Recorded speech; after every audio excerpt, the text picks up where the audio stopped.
Quisiera hacer la presentación de el doctor Oscar Quattrocchi. Oscar recibió su educación en bioquímica en la Universidad de Buenos Aires y tiene más de 30 años de experiencia en investigación y desarrollo en la industria farmacéutica. Él es miembro del Comité de Expertos de la Farmacopea de Estados Unidos, USP, donde es presidente del panel de expertos en disolventes residuales de la USP y del panel de expertos de traducción al español de USP, así como miembro de varios comités que se ocupan de impurezas orgánicas y estándares de referencia. Es autor de numerosos artículos científicos, así como de 2 libros. Él compartirá su vasto conocimiento sobre la validación de productos farmacéuticos en este seminario web. Mientras que Oscar realice su disertación, usted le puede hacer preguntas a través de la ventanilla a la derecha de la pantalla. Luego de terminada la presentación, yo leeré las preguntas para que Oscar las conteste, ya que aquí los presentes no podrán tomar la palabra para evitar ruidos localizados. Este webinar será grabado en toda su totalidad y podrá ser visto por ustedes a las 48 horas cuando se lo enviemos nuevamente. Oscar, te doy la palabra y ahora vamos a ver si podemos compartir la pantalla. Gracias, Mario, por la presentación. Gracias a Oriva por dejarme dar esta charla. Y a la Microsistemas, por supuesto, también, porque de ellas depende lo que estoy haciendo. Así que muchas gracias a todos. Entonces, vamos a hablar hoy de... vamos a ver si no puedo avanzar la pantalla. Ahora sí. Entonces, vamos a hablar sobre medición de tamaño de partículas y de la validación de la medición de tamaño de partículas por difracción de luz láser estática. ¿Ok? Entonces, en primer lugar, tendríamos que definir qué es la validación. Aunque creo que todos tenemos una idea concreta de lo que es, pero bueno, para estar claros todos. Validación es la demostración de que un procedimiento analítico es apropiado para el propósito que se busca. En este caso es ni más ni menos que obtener el resultado que refleja el tamaño de partícula de una muestra de un material determinado. Ahora bien, no es lo mismo, o quizás sea un poco más complejo definir un tamaño de partícula que una medición de potencia o contenido de impureza o otro tipo de determinaciones por una razón muy simple. En primer lugar, supongamos que tenemos estas partículas que están en pantalla, esferas homogéneas del mismo diámetro, y ahí sería simple decir, bueno, el tamaño de partícula de esta muestra es X. Sin embargo, lamentablemente esta no es la situación que tenemos habitualmente, salvo muy contadas situaciones, sino que la muestra es, digamos, una mezcla de partículas de distinto tamaño, y en esta población decir el tamaño es pues se comprende que es bastante más difícil. Entonces, tenemos que recurrir digamos, a evaluar el tamaño de partículas con una serie de características globales. Por ejemplo, si medimos todas las partículas o una buena proporción significativa de partículas, podemos decir que, digamos, hay una proporción, una cantidad que tiene un tamaño, otra que tiene otro, otra que tiene otro, como vimos en el slide anterior, y representar una distribución, como hacemos en estadística, de frecuencia de aparición de un tamaño determinado. Entonces, esta es la población de partículas y yo las describo por estos parámetros que son el D05, la mediana, D09 y D01, también llamados a veces X05, X09 y X01. ¿Qué corresponden a qué? Corresponden a la mediana, es el punto, el tamaño de partículas que dice el 50% de las partículas están por debajo de este valor, y el 50% de las partículas está por encima de ese valor. Esa es la mediana o D05. También muchas veces hablamos de una población o una muestra con el D09, que significa que el 90% de las partículas está por debajo de este número y solamente el 10 por encima. Normalmente no hablamos del 100% porque es un valor que bastante sujeto a determinado tipo de problemas. Pero bueno, hablamos del D09. Y si bien no tiene una gran significación el D01, lo uso para saber cuál es el ancho de la distribución por un parámetro que se llama span, que es, o sea, el ancho de distribución es el D09 menos el D01 dividido el D05. Eso es, llamamos eso span.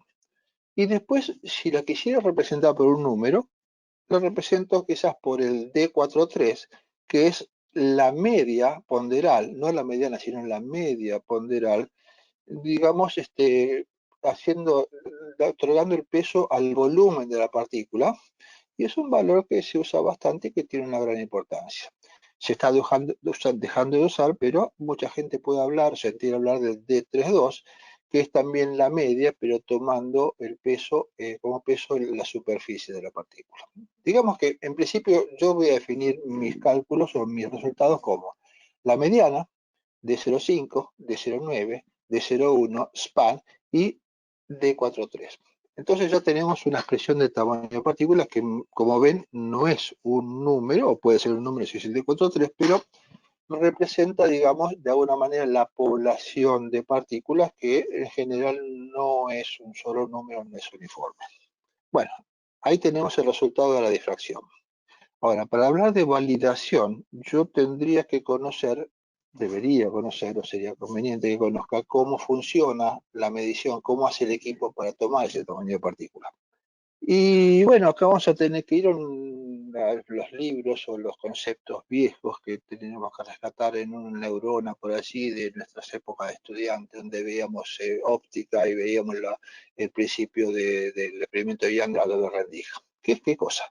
Es una plancha que tiene dos agujeritos, una fuente de luz que irradia esos dos agujeritos en forma homogénea, y a partir de estos dos pinholes, estos dos orificios, se emite una onda de luz.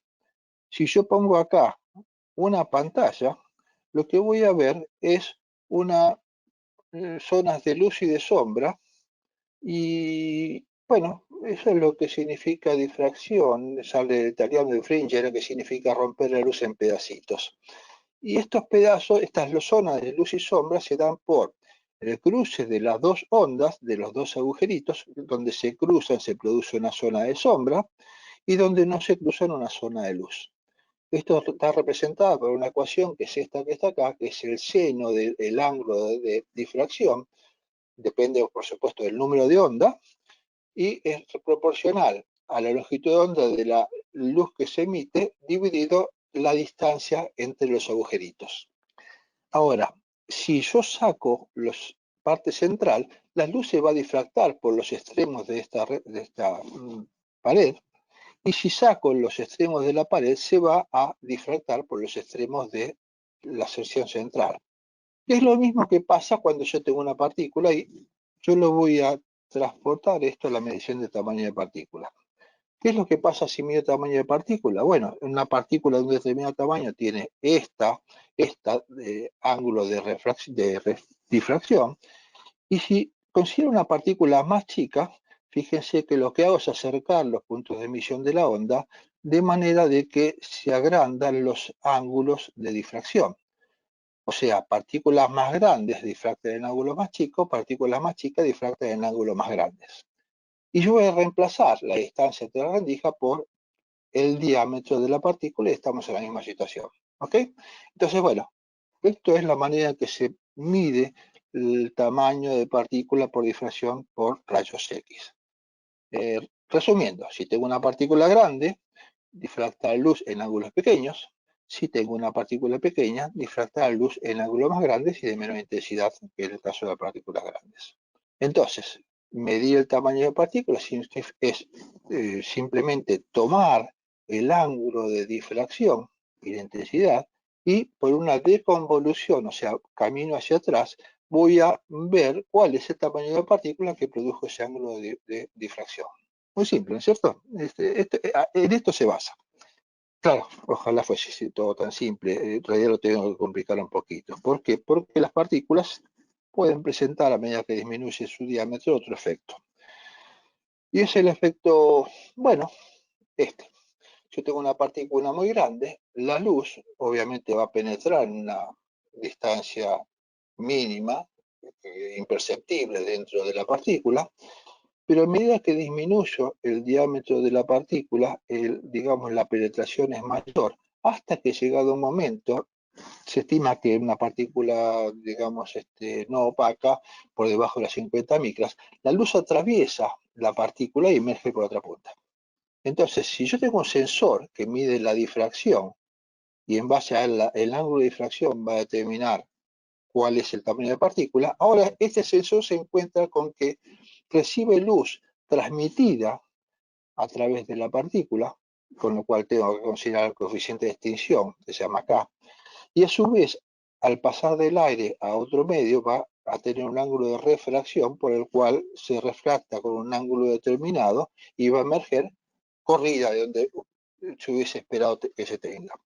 Entonces ahora, con partículas muy chicas, voy a tener la suma de difracción, transmisión, refracción, reflexión. Con lo cual, este fenómeno global se va a llamar dispersión más que difracción pura. Y tengo que considerar, como vimos, n, el índice de refracción, o componente real del índice de refracción, y k, coeficiente de extinción o componente imaginario del índice de refracción. ¿Esto dónde pasa? Entonces, a partir de partículas chicas, quizás de 50 para abajo, donde aplica el modelo, digamos, de Mie, que es el que se utiliza para hacer las evaluaciones, por encima las que no considera, las que donde no se produce absorción y refracción, lo que aplica es el modelo de Fraunhofer para partículas grandes, donde solamente hay difracción. Hay otros modelos, el Rayleigh, pero se usa para partículas muy, muy pequeñas y para no complicar la cosa lo vamos a dejar de lado. Pero bueno, esto es lo que pasa. Bien, ahora, si considero, digamos, la medición de tamaño de partícula como un proceso integral, tengo que tomar en cuenta todo lo que va desde el muestreo y la representatividad del muestreo hasta la medición. Y me voy a encontrar con algunas peculiaridades que son bastante lógicas. Si ustedes piensan, van a ver que es así. Si yo tengo material de muy distinta diámetro, tamaño, el movimiento del envase va a hacer que se segregue el material, donde se van las partículas más chicas hacia el fondo y las partículas más grandes van a quedar en la parte superior. Entonces, si yo no tomo un muestreo apropiado, la representatividad de la muestra va a ser dudosa, por lo menos. Y si yo tengo partículas muy chicas, pasa otra cosa. Las partículas muy chicas ganan en energía superficial, por lo cual hay una gran cohesión entre las partículas que tienden a agrumarse o aglomerarse. Y yo lo que tengo que hacer en ese caso es tratar de disgregar ese grumo aglomerado para medir la partícula aislada y no un grumo de partículas. Entonces yo tengo un problema diferente según las partículas sean grandes, tamaño de partículas grandes, tamaño de partículas chicas, donde en las partículas grandes hay una gran componente debido a la segregación de material, y si tengo partículas chicas no tengo ese problema, pero tengo otro que es separar los grumos y medir la partícula en estado individual. ¿De acuerdo? Bien. Ahora, entonces, voy a tener varios modos de muestreo, espátula, ponicuartero, carne de visión, etcétera, etcétera, de acuerdo al material que yo tenga que muestrear. Y todos pueden ser muy útiles o menos útiles de acuerdo a la representatividad de la muestra que tomen. Esto lo vamos a dejar de lado por ahora. Ahora, tengo la muestra. ¿Cómo la presento al equipo? ¿Cómo la presento al sistema de detección de esa difracción? Lo hago típicamente en una suspensión en un líquido que se llama dispersante. Los dispersantes hay muchos, algunos agua es el más cómodo por la abundancia y por la falta de toxicidad, pero de acuerdo a la solubilidad o a la agregación de la muestra puede tener otros que pueden ser orgánicos o alcohólicos. Hay un montón, ¿de acuerdo? Entonces, yo lo que tengo que hacer es poner la muestra dentro de un medio donde se dispersan las partículas para presentarse de forma individual. Y para eso puedo necesitar surfactantes o estabilizadores. Entonces, si yo tengo un grumo de partículas, yo voy a aplicar una energía, típicamente ultrasonido, esa energía va a separar esas partículas, pero si yo lo dejo así, las partículas se van a volver a aglomerar. Entonces lo que hago es poner un surfactante o un estabilizador de manera que se forme una capa alrededor de cada partícula y esa capa, típicamente con alguna carga, hace que al tener la misma carga las partículas se repelan y no se vuelvan a aglomerar. Entonces yo tengo dispersantes, surfactantes, estabilizadores. Bien, entonces, vamos al equipo. Este es un Orivalia 960, el 950 es parecido, donde tengo el sistema hidráulico. ¿El sistema hidráulico qué es? Una batea que tiene el principio un dispersante. La batea tiene digamos, una bomba centrífuga. La bomba va a tomar este líquido y lo va a llevar hasta esta cámara, donde puedo aplicar ultrasonido, y de esta cámara va hacia la celda de flujo, desde donde vuelve hacia la batea. Entonces lo que voy a hacer es poner acá un dispersante, eventualmente con un tensioactivo, tomar el blanco aquí, y una vez que está el punto cero, el blanco, le agrego acá a mi muestra. La muestra, entonces, por medio de este agitador que está acá, va a ser incorporada dentro del seno del líquido y incorporada dentro del seno del líquido va a ir hacia la PRUF, hacia la sonda ultrasónica, donde puedo aplicar o no ultrasonido para agregar los grumos, y esto va a circular todo el tiempo que necesite para hacer la medición. Una vez que se mide, con esta otra bomba que está acá, lo que voy a hacer es drenar el líquido hasta este paso, descargar la batea, que se vuelve a llenar para la próxima medida. ¿Ok? Este es el circuito hidráulico, donde yo tengo que considerar una serie de factores que son el dispersante, que pongo acá, el surfactante, que le agrego dispersante con el cual disperso la muestra con el dispersante, la velocidad de agitación, que es importante porque de esa manera se incorpora la muestra al seno del líquido, la velocidad de circulación de esta bomba, que también es importante porque suponiendo que yo tengo una muestra muy pesada, por ejemplo un dióxido de uranio, se me puede quedar sedimentada acá o donde sea, y al no circular me va a llevar un error. Y el ultrasonido, que como dijimos es la energía necesaria, a veces sí, a veces no, para disgregar los grumos que puede presentar la muestra. Entonces tengo una serie de factores en esta cámara que está acá. ¿Qué hay en la otra cámara? No, en la otra cámara. ¿Cómo se complementa eso? Bueno, esta celda que está acá es la misma celda que está acá, que es irradiada por la luz. Acá tengo dos haces de luz. Este es un haz de helio-neón de 630 nanómetros y este es un haz de tungsteno de 405 nanómetros. Algunos equipos tienen un solo haz, otros tienen dos para medir partículas más chicas. La muestra es irradiada y tengo una serie de sensores para ver el ángulo de refracción o de dispersión, algunos frontales, laterales e incluso posteriores, porque las partículas muy chicas reflejan en todas las direcciones, inclusive hacia atrás. Entonces, ¿cuáles son los factores que necesito controlar acá? Uno es la transmitancia. ¿Qué es eso? Bueno, yo tengo que tener una concentración, una cantidad determinada de muestras dentro de la dispersión para que produzca una difracción determinada. Si yo tengo muy baja concentración, quizás no llegue a ver la luz difractada.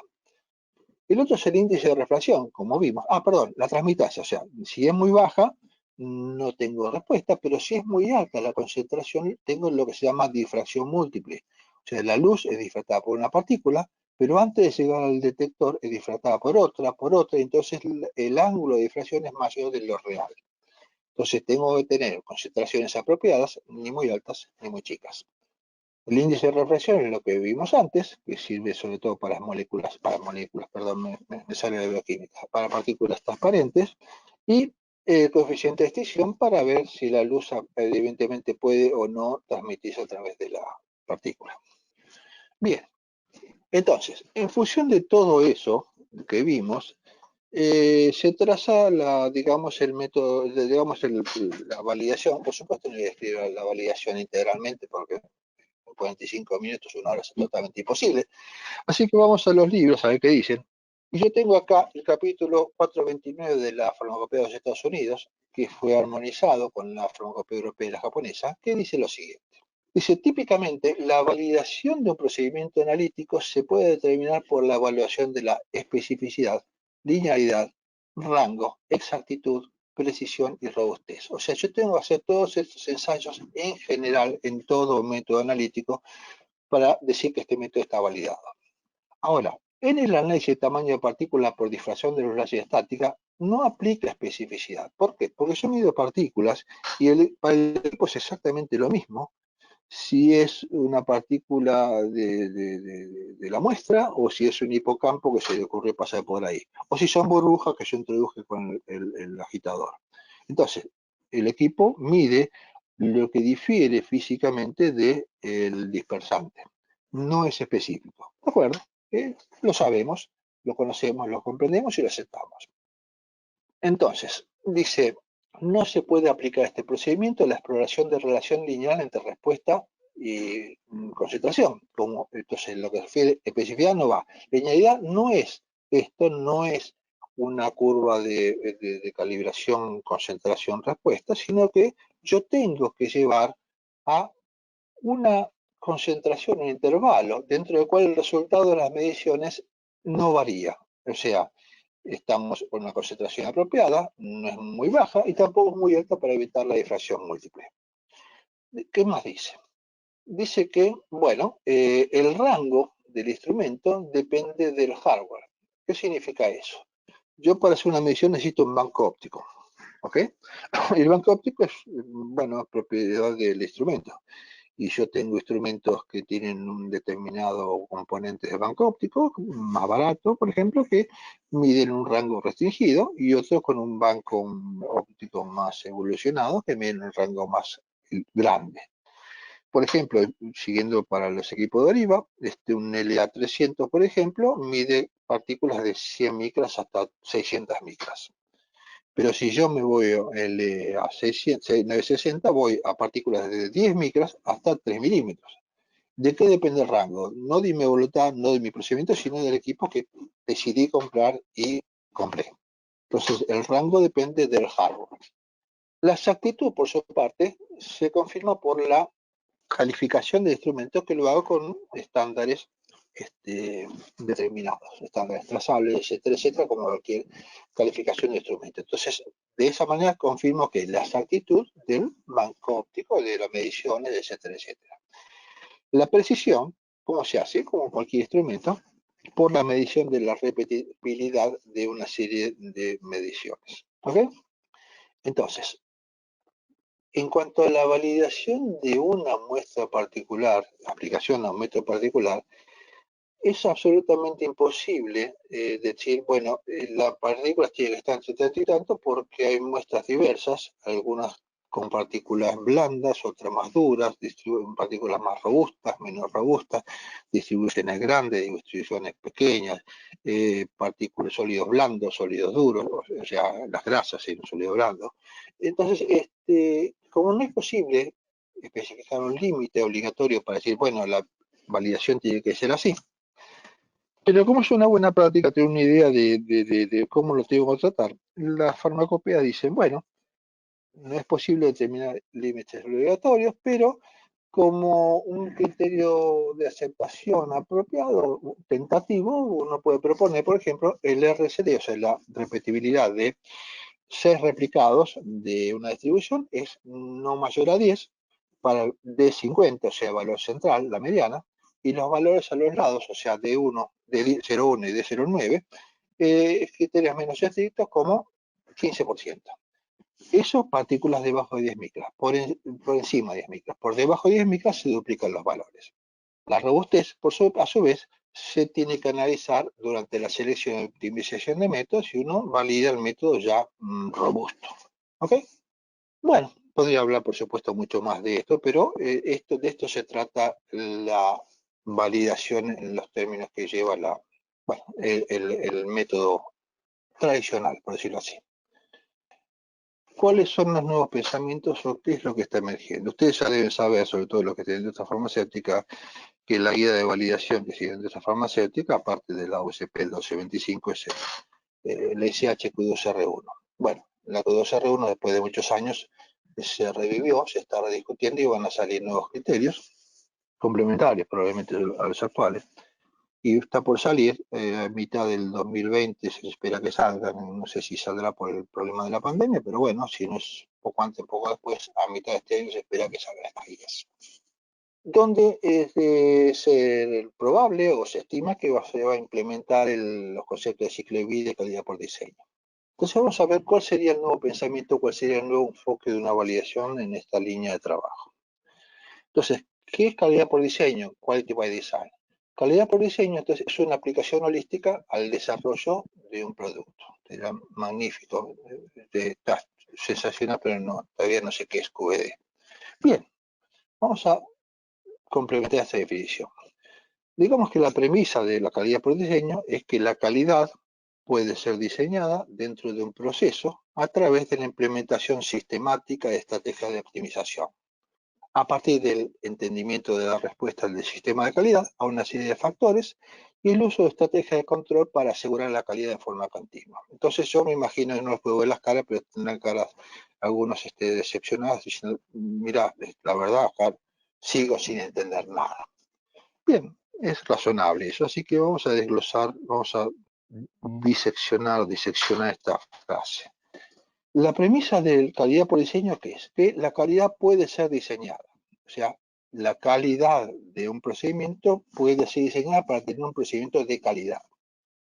¿Cómo? Por la implementación sistemática de estrategias de optimización. Tengo que implementar sistemáticamente estrategias de optimización. Esto se hace por diseño de experimentos. ¿Y qué hago con eso? Entendimiento. Quiero ganar entendimiento, y acá hay otra disciplina que es knowledge management, o sea, gestión de conocimiento, que tengo que procesar para ¿qué? Para la respuesta de calidad del sistema de calidad a los factores. ¿Cómo responde mi sistema a los factores? Esto se hace típicamente por gestión de riesgos, quality risk management. ¿Y qué más? Y el uso de estrategia de control, finalmente va a terminar, esto va a derivar en un procedimiento, pero más que procedimiento es una estrategia analítica de control para asegurar la calidad de forma continua, o sea, eso implica durante el ciclo de vida. Bueno, espero que esté un poquito más claro con esto, pero entiendo que todavía puede haber algunas dudas de, ¿y esto cómo lo hago? Bien, vamos a empezar a ver. Básicamente lo que se considera ahora es que, al igual que un proceso industrial donde yo tengo maquinarias, tengo materias primas, tengo máquinas, y por medio de un proceso de manufactura meto los materiales dentro de estas máquinas y obtengo un producto que cumple con ciertas especificaciones, o sea, con sus atributos críticos de calidad. Bueno, un proceso analítico, un procedimiento analítico se considera que es lo mismo. En lugar de materiales tengo reactivos, en lugar de máquinas tengo equipos, en lugar de proceso de manufactura tengo procedimientos analíticos y en lugar de un producto tengo un resultado. Y si los atributos críticos de calidad del producto son las especificaciones, los atributos críticos de calidad de mi resultado están comprendidos típicamente o básicamente por la incertidumbre del método, target method uncertainty.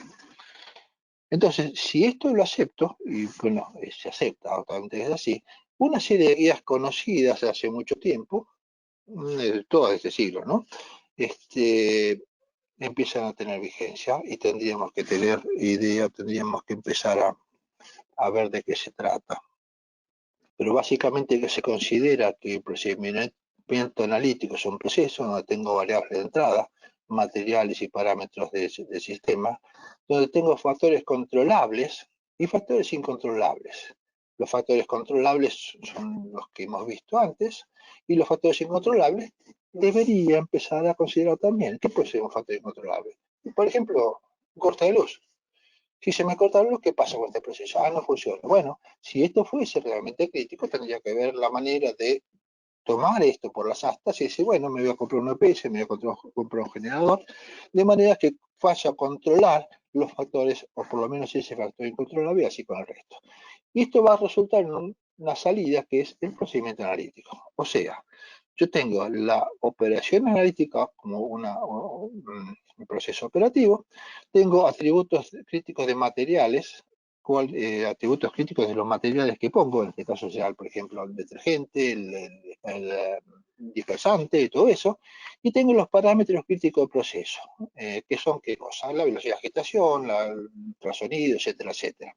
Y con esto, en el estudio de todo esto, yo voy a ver cómo funciona y cómo impactan cada uno de estos factores sobre mi proceso para cumplir con lo que yo esperaba de mi método, que son los atributos críticos de calidad, que tengo que tener definidos antes de empezar a trabajar en lo que se llama el ATP, Analytical Target Profile, el perfil del objetivo analítico. En este caso, ¿qué va a ser? Por ejemplo, determinación del tamaño de partícula en el material tal, en un rango que está comprendido entre tanto y tanto, con una incertidumbre de medición no mayor de tanto por ciento.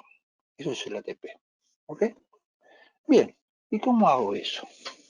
Ustedes vieron los factores, ya los dijimos. El tamaño de partícula, la amplitud de distribución, transmitancia, agitación, ultrasonido, todo eso.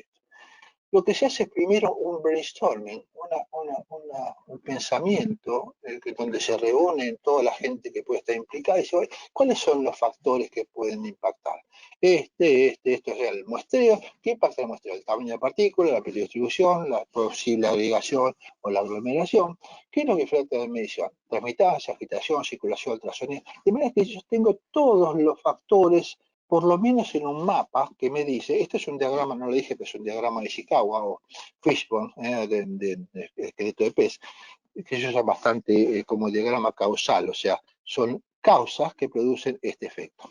Entonces tengo los factores, medición de muestreo, de rango, de dispersión, estabilizadores, tensioactivos, son necesarios, ¿no? Estos son los factores.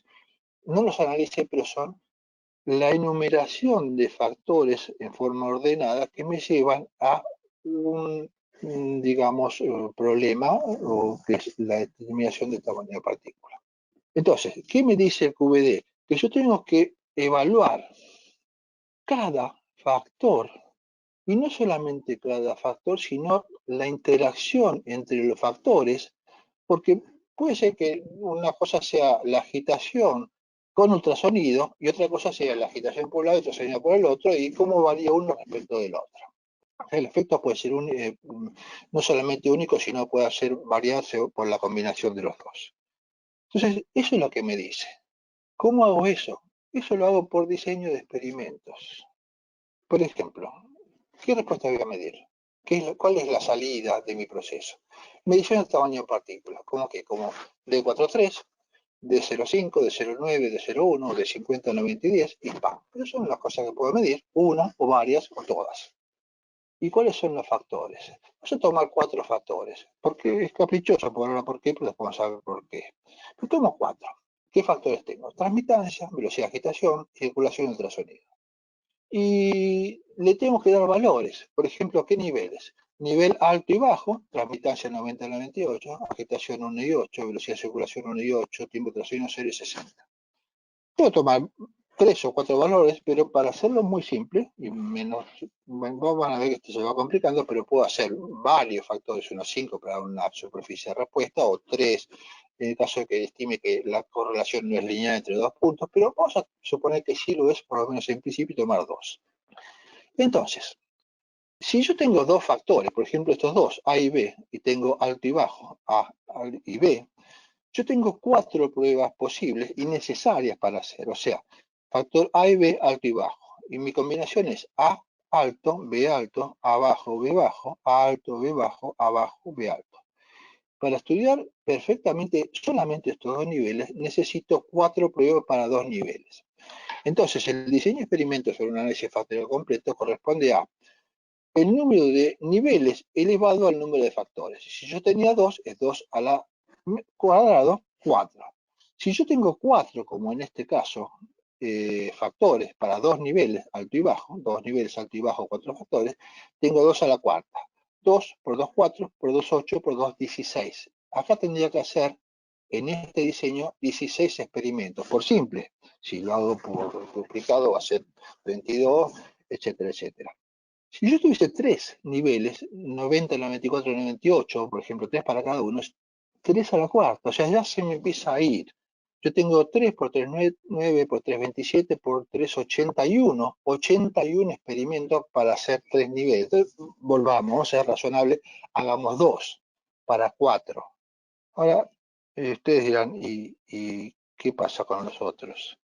Si yo tengo todos los factores, que son 23, si quieren cuéntenlos, 2 a la 23 me daría 8.388.608 pruebas. O sea, a todas luces es algo que impensable, ¿no es cierto? No voy a hacer más de 8 millones de pruebas para evaluar todos los factores. Entonces digo, bueno, ¿y ahora qué hago? ¿Cómo hago? ¿Por qué dijo 4 y por qué desprecio los otros 19? Bueno, acá entra a jugar algo que quizás muchos de ustedes conozcan, que es el principio de Pareto. No sé si ustedes conocieron a Pareto, no, personalmente seguramente no, porque Pareto es un economista italiano que vivió en el siglo XVIII, el XIX, en 1820 y pico nació y falleció en 1900 y tantos. Pareto era un economista que lo que hizo fue estudiar en su momento digamos, la distribución de las riquezas en Italia de esa época. Y llegó a la triste conclusión para él de que el 80% de la riqueza estaba en manos del 20% de la gente, que eran los aristócratas. O que el 80% de las tierras era posesión del 20% de las personas. Bueno, no voy a entrar en las discusiones filosóficas que siguieron a esto, pero esto fue tomado digamos, en el periodo de posguerra, de la Segunda Guerra, por José Juran, que es un gurú de la ingeniería de calidad, que introdujo el principio del 80-20 o el principio de los pocos vitales, muchos triviales. ¿Qué significa pocos vitales, muchos triviales? Significa que según Juran, hay pocos factores que llevan a la mayor parte de los defectos. O que si yo estudio los defectos más importantes, probablemente se deban a unos pocos factores. Si esto es así, si voy al principio 80-20, el 80% de los 20 tantos datos, 23 datos, me da 4,5 más o menos efectos que tenía que considerar. Entonces, según el principio de Pareto, está bien que yo tome una muestra representativa de 4 factores dominantes o preponderantes. El problema está, ¿y cómo los elijo?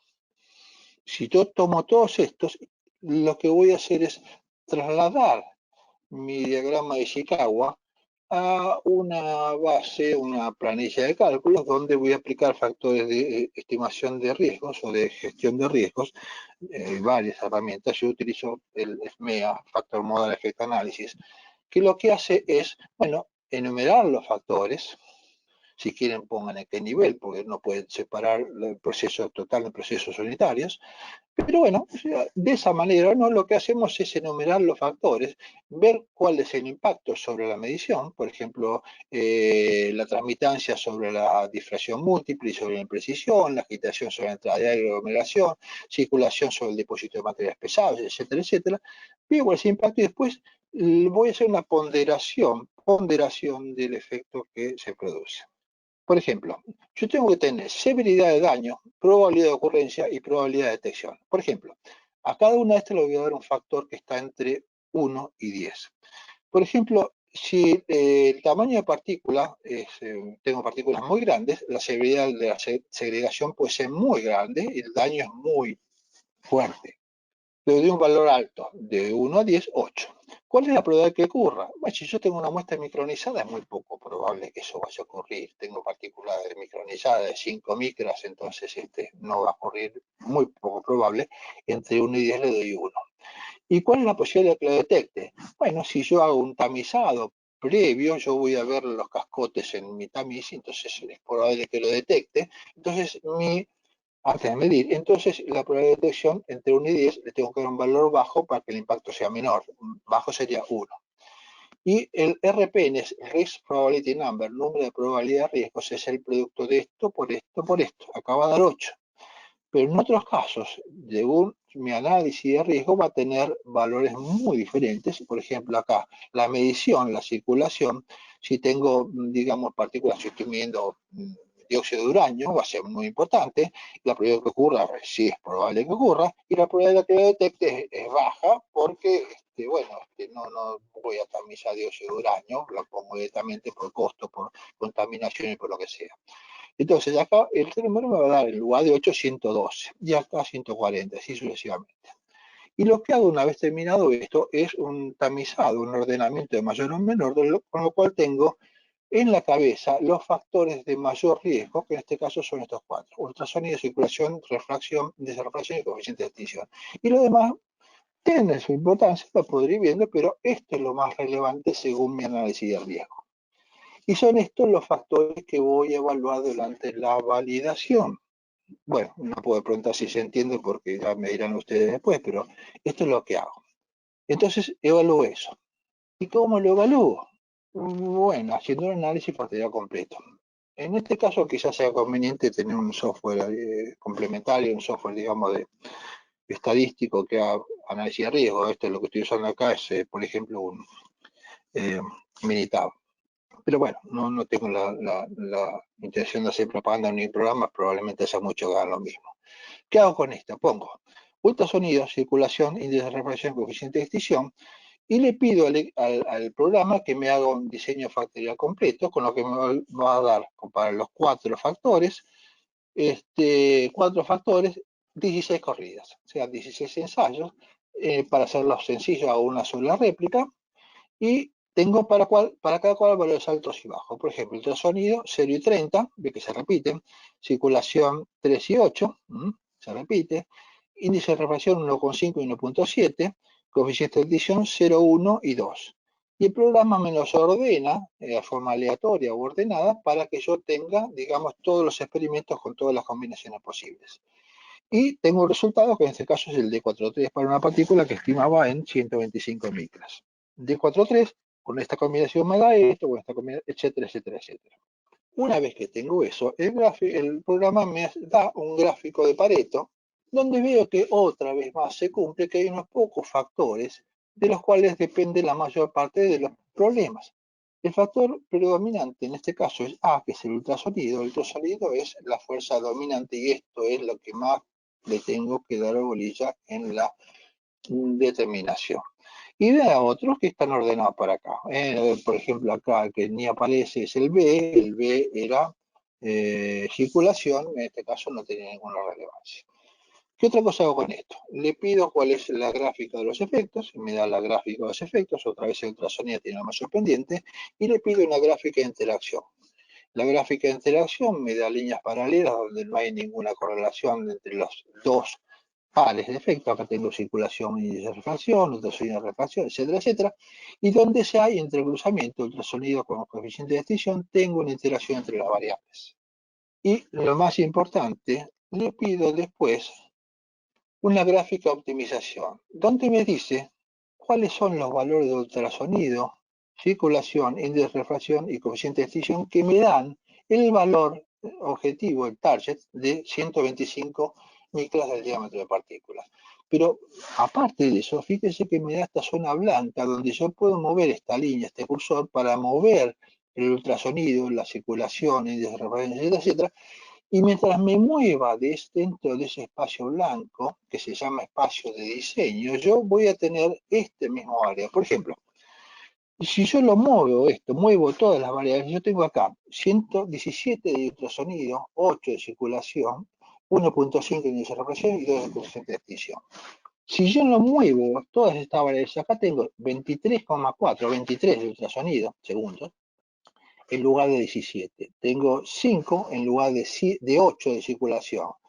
Tengo 1,6 en lugar de 1,5 de índice de refracción y tengo 1,0 en lugar de 2 de coeficiente de extinción. Y el resultado es 124,7, o sea, 125. O sea, el diseño de experimento me permite determinar espacios de diseño dentro del cual yo puedo mover mis variables manteniendo los criterios, atributos críticos de calidad de mis resultados. O sea, mis resultados con el más o menos la incertidumbre que yo necesito saber. ¿Ok? Finalmente, el seguimiento ante el ciclo de vida, lo que hago es buscar un material determinado, hacer un montón de determinaciones, típicamente material robusto, estable, etcétera, etcétera, hacer 20 o 30 determinaciones para obtener qué cosa. La desviación estándar, y para obtener de esa manera el sector de la media más o menos dos desviaciones estándar, que incluyen el 95% de los datos, y la media más o menos tres desviaciones estándar, que contienen el 99,7% de los datos. ¿Para qué? Para instrumentar una muestra de control de calidad o puesta de calidad. Para hacer, o sea, es una planilla de control donde yo tengo el límite de alerta y el límite de acción en la media más o menos 2 y más o menos 3 desviaciones estándar. Y si yo analizo durante la implementación de mi método, esto durante, tantos lotes o tanto tiempo, lo que sea, mientras me muevo en esta zona está todo bien, pero me permite evaluar tendencias que para dar resultados más altos, más bajos y evitar o estar alerta antes de que aparezca acá o peor por acá. ¿Ok? Bien, concluyendo. La incorporación de los principios de calidad por diseño al desarrollo y validación de procedimientos busca qué cosa? Mejorar y consolidar el conocimiento del método. Ustedes, como se habrán dado cuenta, si hay algo que hice fue mirar todas las variables y evaluar cuál es el impacto y priorizar los riesgos. Y mediante que el análisis es multivariado de los factores, no un factor por vez, un análisis donde varían todos juntos, que intervienen en el proceso para comprender el efecto individual y combinado sobre la calidad del resultado. A la vez que, ¿qué hace? Promueve el control periódico y sistemático, la análisis de control, para mantener el proceso en estado de control y promover la mejora continua. Bueno, creo que no dejé mucho tiempo para las preguntas, pero básicamente esto es lo que pensaba comunicar rápido. Espero que a pesar de rápido haya sido conciso, así que bueno, quedo abierto a las preguntas que quieran hacerme. Ok, muchas gracias, Oscar. ¿Me escuchas? Sí, sí, perfecto. Tengo algunas preguntas que han puesto los asistentes. Entonces empiezo con la primera pregunta de Luciana. ¿Cuál sería Sí. el valor óptimo de porcentaje T de transmitancia? Bueno, a ver, típicamente la transmitancia, lo que hace transmitancia, oscuración, de lo que Oliva trabajó en transmitancia, y básicamente uno parte de un 90, 70, 98% como para probar, pero nadie dice que eso esté bien ni que esté mal. O sea, uno puede hacer unas mediciones ahí, una vez que tenemos el método más o menos dentro de esos valores, lo que hacemos es agregar un poco más, un poco menos, a ver si hay desviaciones, y una vez que tenemos el procedimiento, validamos. Pero básicamente entre eso es una medición que probablemente varíe con los equipos, con las marcas, me refiero, pero hay un valor, digamos, que se considera inicial y uno a partir de ahí va moviendo la hoja, ¿no? No sé Sí, si responde la pregunta. yo creo que sí responde. Era en la página 22, estaba una respuesta que decía que debería estar entre el 90 y el 98, pero como tú bien dices, siempre depende de la No, no, muestra, tiene no. muchos factores. No, eso es un ejemplo. Eso es un Exacto. ejemplo que no tiene ningún sentido eh, real y si lo es para una muestra hipotética. El Perfecto, 70 al 98 más o menos lo que da Oliva como inicial, pero también depende de muchas cosas. perfecto. Acá hay otra pregunta de la señorita Tania. Dice, dice, en la Q14, ¿sabe si viene el tamaño de partícula dentro del ciclo de vida? Entonces, no. Eh, Mira, el ECO14 da algunas ideas, digamos, si uno entra en el sitio de ICH hay algunas ideas del plan de trabajo y lo que se está mirando es más que nada los ensayos quimiométricos y lo que hace Daniel y quimiometría más que a esto en particular. No creo haber visto que esté incluido tamaño de partícula específicamente, pero bueno, hay que Eh, esperar. sí, también es otra pregunta de la misma señorita. Dice el QBD, ¿qué opinión tiene al respecto? Ah, no entiendo. A ver, déjame desglosar un poquito. Esa. Eh, O sea, yo, dice en la Q14 sabe si viene el tamaño de la partícula dentro del ciclo de vida y después QBD, ¿qué opinión tiene al respecto?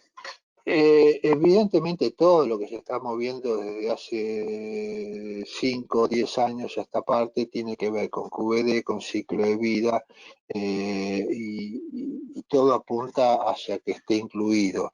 La profundidad como que esté incluido no lo sé, pero que va a estar incluido no me cabe ninguna duda, incluso sin hablar de QVD, las guías de la FDA de 2015 de validación de procedimientos analíticos, menciona todas las herramientas que estuve mencionando están mencionadas, y creo que no habla específicamente de QVD, pero si uno ve un caballo, o que no diga esto es un caballo, sabe que es un caballo, o sea, no sé si soy claro, no hace falta que diga esto es QVD si menciona todos los procedimientos que llevan a su aplicación. Perfecto. Acá la señorita Elba dice, ¿cómo se asignan los valores del 1 al 10 para cada combinación en cuanto a la severidad del daño, probabilidad de ocurrencia y probabilidad de detección? A ver, los números se asignan, digamos, pensando la cosa, ¿sí? O sea, evaluando cada... Vamos a hacer un ejemplo. Voy al centro con mi automóvil y lo estaciono en la primera calle que se me ocurre. Entonces, ¿cuál es el riesgo? Y el riesgo es que pase la grúa y se me el coche y me quede caminando. El riesgo es muy grande o muy chico, y depende si estoy apurado o no estoy apurado. Entonces, hay un montón de cosas que dice, bueno, el riesgo, si estoy apurado, es muy grande, el daño es muy grande, o el daño es muy bajo porque tengo otro coche repuesto. Estúpido como parece, la cosa se puede manejar así. Segundo, ¿cuál es la probabilidad de ocurrencia?